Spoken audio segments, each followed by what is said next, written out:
think I'd be a baseball player. No, maybe an astronaut? Ooh, can I be George Lucas? If you could pick a timeline, which one would you pick? Think about it while we discuss this episode of Loki. Loki is really coming together. It feels like the second half of Andor whenever the episodes just feel really tight. The pacing is perfect and the actors are really hiding that horrible Disney writing. It's really building up well, and let's hope that that continues because Disney really needs a solid stretch of good Marvel content leading into the next stage. I feel like even the biggest Marvel fans like myself are getting sort of a superhero fatigue. It's just so much. Now you have the Blue Beetle and all of these different superhero shows, and we just need something solid to hold on to. And you know, you could do me a solid by liking and subscribing. We're gonna get into this right now, but you can click that button and keep the video going at the same time. It takes no time, it takes nothing. Just click the button, boom. This episode starts in London, 1977, at a movie premiere for the hit new movie, Zaniac. Zaniac is a one-off character from the comics. You can check that out later.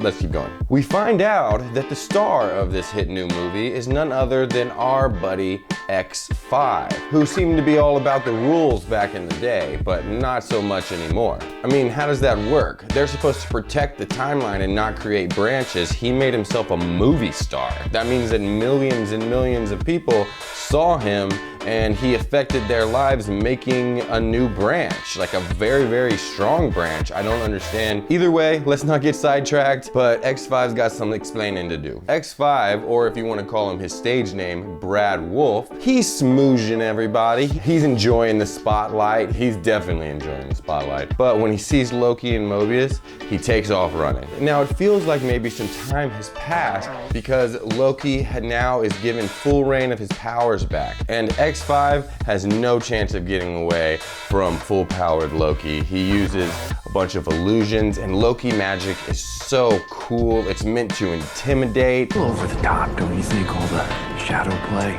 It makes him so much cooler. Get it? He's an ice giant. Never mind. But X5 isn't without his tricks. He uses a time twist to get away, but still, he's not a match for Loki. When he gets into the alleyway, Loki has already conjured up an illusion of a bunch of hooligans not happy with X5. So Loki's really just messing with his head. But again, look at how cool Loki magic looks. The CGI on Loki magic is just so awesome. It's always meant to intimidate and confuse rather than overpower, and I just have always loved the way that Loki magic plays on screen. Again, it seems like time has passed because whenever they get back to the TVA, C-15 now wears a tie and seems to be in more of a leadership position. They find out that X5 is using a special TIM pad, so they head down to OB to figure out what's up with it. But OB is stressed. They're about to have a temporal meltdown because of all of these branches that are no longer being pruned. Do you think this is a higher priority than preventing a temporal meltdown? Oh, no. He says to use the handbook. He wrote it and he knows that it can help. While they're working on this special TIM pad, they find out that Renslayer, the judge that was working with He Who Remains, and Miss Minutes, the AI that works with He Who Remains, are still working together and still in contact. Loki kind of already knew this, and his suspicions were proven correct whenever he went back in time into the boardroom and he heard the recording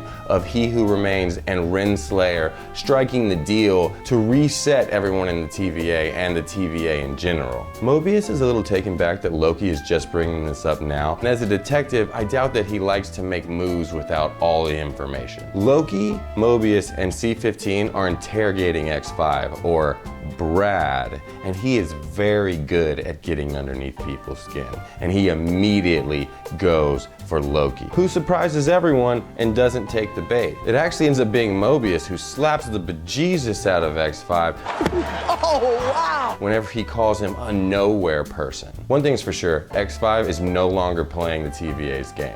He wants his life and he doesn't care about the rules anymore. They take a few minutes to regroup, and this is where we get a good look at Loki and Mobius's friendship. They're really starting to build a rapport with each other, and they're starting to trust each other with secrets and intimate details of their lives. Mobius is afraid to find out what his life is on the timeline. What if it's good? What if it's bad? What if it takes away from what he knows? The unknown is scary, is basically what he's trying to say. But 20 Bucks says that he's a jet ski salesman on a funny sounding lake. Lake Minnetonka. OB is working tirelessly to try to stop the temporal meltdown that's going to destroy the TVA. When he finds out that He Who Remains temporal aura, which is like an old password to the system, is missing, and OB is locked out of the system. But it turns out that Casey is a big fan of OB because he wrote the handbook. A really big fan. I mean, basically it's been the only book that Casey's had to read for a very, very long, unknown amount of time. But at least OB has someone to now help him with this temporal meltdown that's coming. Loki and Mobius are done playing with X5